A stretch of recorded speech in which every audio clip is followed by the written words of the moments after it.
Alhamdulillah, alhamdulillahirabbil alamin wal akibatu lil muttaqin fala udwana illa 'alal zalimin wassalatu wassalamu ala asrafil anbiya'i wal mursalin nabiyina wa habibina Muhammadin arsalallahu rahmatan lil alamin wa ala alihi wa ashabihi ajmain. Amma ba'du. Marilah kita panjatkan syukur atas nikmat Allah yang diberikan kepada kita sehingga kita dapat berkumpul dan melaksanakan sholat tarawih di Masjid At-Taqwa ini. Sholawat teriring salam tetap kita curah limpahkan kepada baginda kita, Nabi besar kita Rasulullah Shallallahu Alaihi Wasallam yang telah membimbing kita dari zaman jahiliyah menuju zaman Islamiyah, yakni ad-dinul Islam.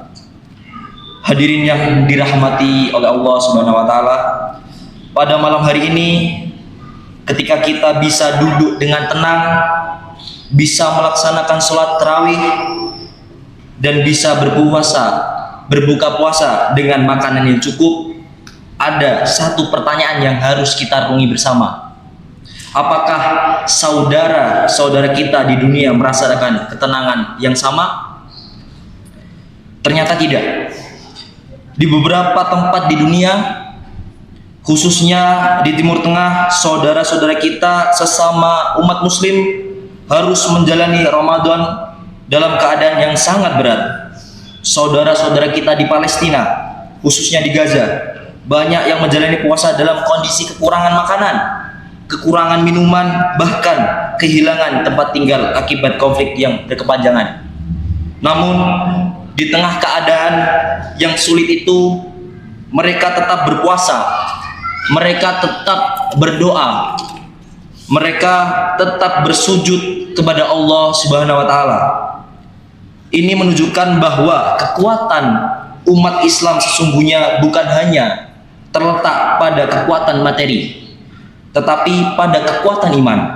Jamaah yang dirahmati oleh Allah Subhanahu wa taala, ketika kita berbicara tentang kondisi dunia Islam saat ini, kita juga tidak bisa melepaskan dari persoalan kepemimpinan dan kekuasaan. Dalam kehidupan berbangsa dan bernegara, kepemimpinan memiliki peran yang sangat penting. Baik buruknya suatu masyarakat seringkali dipengaruhi atas bagaimana pemimpinnya menjalani amanahnya. Allah Subhanahu wa taala berfirman dalam surat An-Nisa ayat 58 yang artinya, sesungguhnya Allah menyuruh kamu menyampaikan amanah kepada orang yang berhak menerimanya, dan apabila kamu menetapkan hukum di antara manusia, maka hendaklah kamu menetapkannya dengan adil. Ayat ini menegaskan bahwa kepemimpinan dalam Islam berdiri atas dua hal yang penting.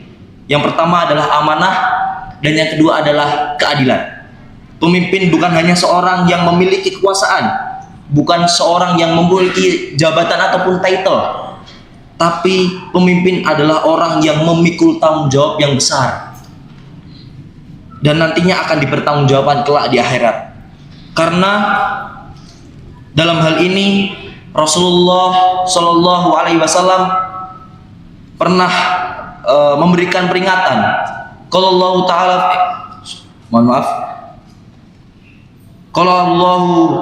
kalau Rasulullah Shallallahu Alaihi Wasallam, kullukum ra'in wa kullukum mas'ulun an ra'iyati.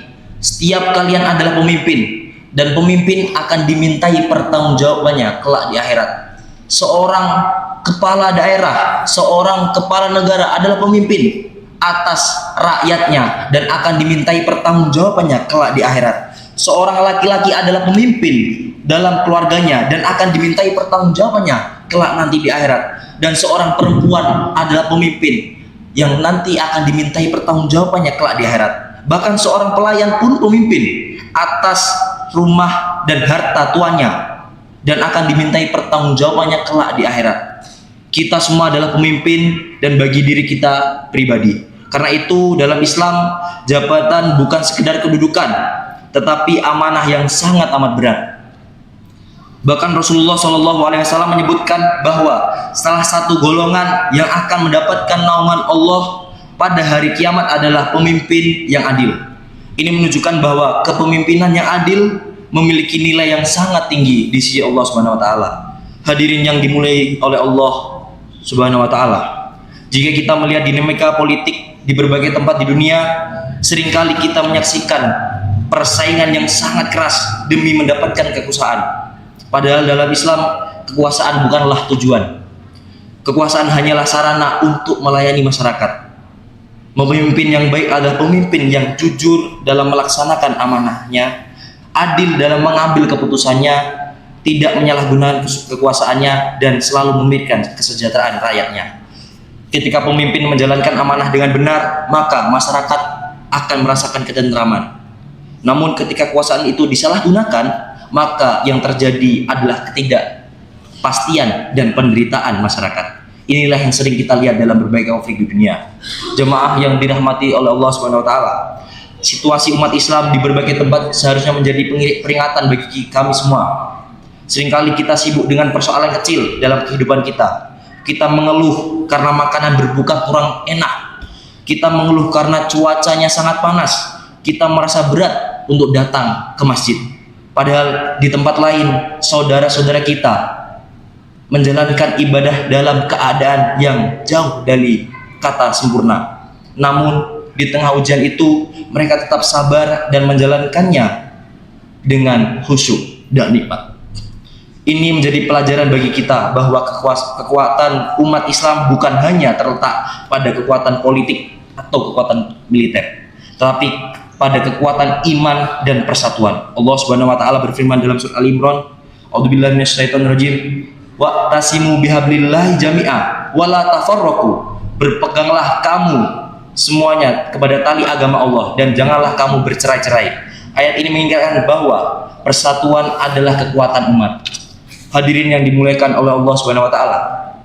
Sebagai umat Islam yang hidup di negeri yang aman seperti Indonesia, mungkin kita tidak bisa mengubah keadaan dunia secara langsung.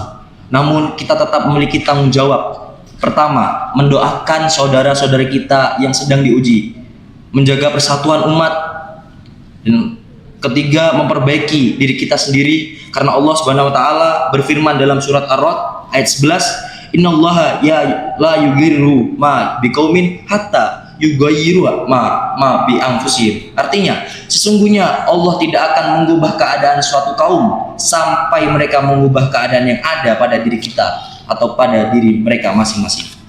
Ramadan yang sedang kita jalani ini sebenarnya adalah sekolah untuk membentuk karakter. Ramadan melatih kita untuk jujur. Ramadan melatih kita untuk sabar. Ramadan melatih kita untuk peduli kepada sesama. Jika nilai-nilai Ramadan ini benar-benar tertanam pada hidup kita masing-masing, insya Allah kita akan menjadi hamba yang sangat-sangat bersyukur. Dan dari masyarakat yang baik itulah akan lahir pemimpin-pemimpin yang adil dan amanah. Jemaah yang dirahmati Allah Subhanahu wa taala, mari kita berdoa kepada Allah Subhanahu wa taala. Semoga Allah memberikan kepada negeri kita pemimpin-pemimpin yang jujur, pemimpin-pemimpin yang amanah, pemimpin-pemimpin yang adil. Semoga pemimpin yang benar-benar memikirkan rakyatnya, pemimpin yang takut kepada Allah dalam setiap keputusan yang diambil, yang nantinya bangsa ini menjadi bangsa yang baldatun, thayyibatun, wa rabbun ghafur. Dan semoga Allah memberikan pertolongan kepada saudara-saudara kita di Palestina dan di berbagai penjuru dunia yang sedang menghadapi ujian.